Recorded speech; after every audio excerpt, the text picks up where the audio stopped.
just what he did to protect the interest of Jewish Americans, and particularly the interest of Israel in America. In that sense, the Jewish lobby is probably more organized and more able to move swiftly against any potential threat than any other lobby. I was invited this autumn to speak at an organization called 2020, and we agreed on my subject, U.S. foreign policy and the Middle East and the Israel lobby, because this was a big issue in the newspapers at the time. And I heard nothing until about a week before my talk. I was informed by her secretary, the president of this organization, secretary, that we would be meeting at the Polish consulate, which is the usual place apparently where they met. And then the next week, 2 hours before I was supposed to talk, I had a telephone call from the organization's leader, terribly upset, saying the Polish consul general had cancelled the talk there at the consulate because of telephone calls he had received from the American Jewish Committee and the Anti-Defamation League. Well, the consul's position I can understand is very difficult. Poland in this country, if you say to someone, Poland, the thought they have is anti-Semitism immediately. So Poland has a problem of overcoming this image here. The new Polish government, which is not a very attractive one, has nonetheless been working very hard to try to build good relations with Washington, to be friendly with Israel, to show that it's a good guy, and so on these subjects. And now suddenly someone comes along and says to the Polish consul general in New York, you know, Tony Judt is a very controversial character, he's anti-Israel, his remarks some people think are anti-Semitic, are you sure you want to have him? Bad for your image, bad for your diplomacy. But why would the Poles stand up heroically for my right to speak? They have bigger concerns, so I don't blame them. The lobby, what it's doing is it's going after people in a really hard-hitting way for the purposes of shutting us down, and also for the purposes of sending a message to other people that if you follow in the footsteps of Jimmy Carter, or you follow in the footsteps of Tony Judt, or you follow in the footsteps of John Mearsheimer and Steve Walt, you will pay a serious price for your transgressions. Right? So that's a deterrence model. They're trying to deter other people from doing what we did.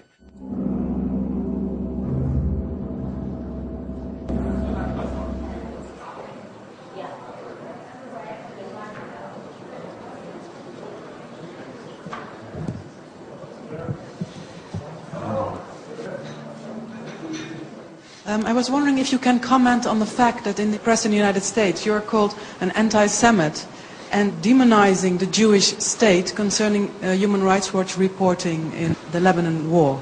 Human Rights Watch's fairly extensive reporting during the war, reporting that I should say focused both on Hezbollah's indiscriminate attacks into Israel and on Israel's indiscriminate bombardment in Lebanon, was met by some reflexive defenders of Israel, not with rational discourse, not with a discussion of the facts, but with name-calling, including accusations of anti-Semitism, of blood libel, of this or that.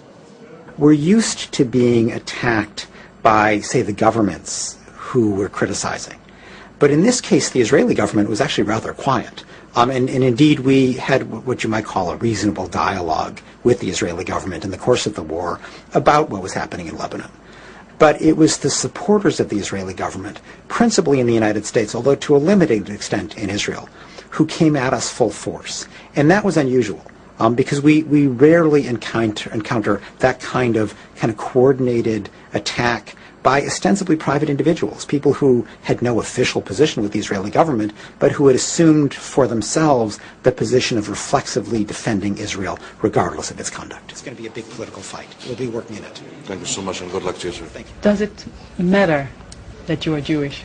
I think in the course of the debate over the Lebanon war, it was significant because it was harder for the reflexive defenders of Israel to simply dismiss me as being anti-Semitic. It just didn't have any credibility. My father fled the Nazi Holocaust. My mother's parents fled pogroms in Poland and Belarus. I'm just not a candidate for anti-Semitism.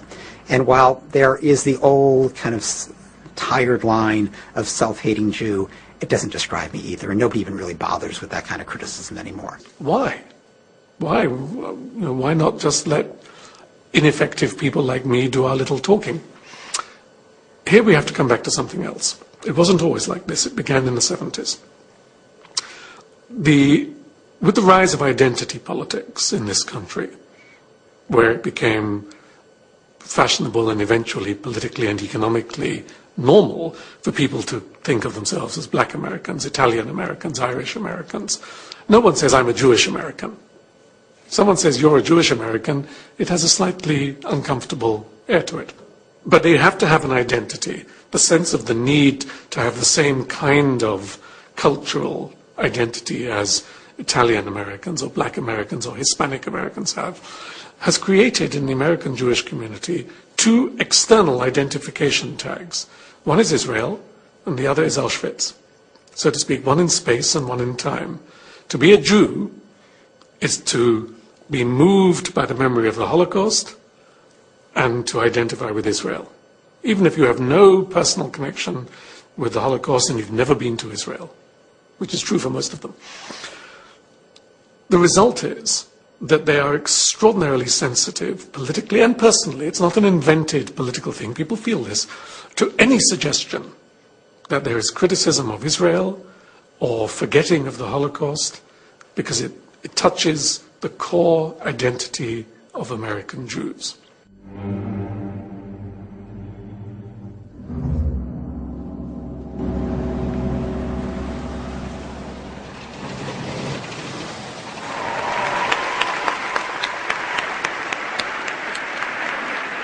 The state of Israel was the dream of your ancestors, made a reality by your grandparents and your parents.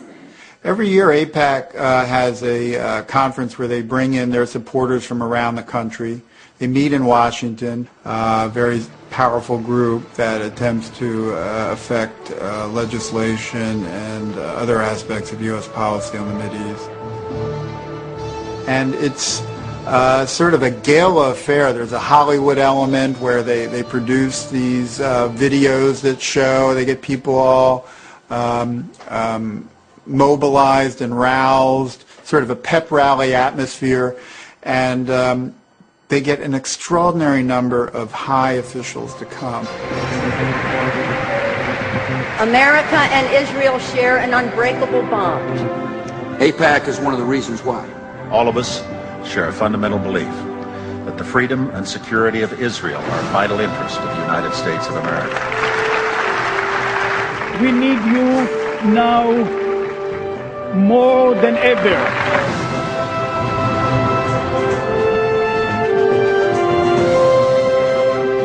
It's become like it's a ritual where the officials have to go to sort of show that they are on AIPAC's side. You know, half the Congress shows up, top administration officials, and they have a keynote speaker every year who is invariably at the very top. From Florida, Bill Nelson. From Nebraska, Ben Nelson. From Illinois, Barack Obama.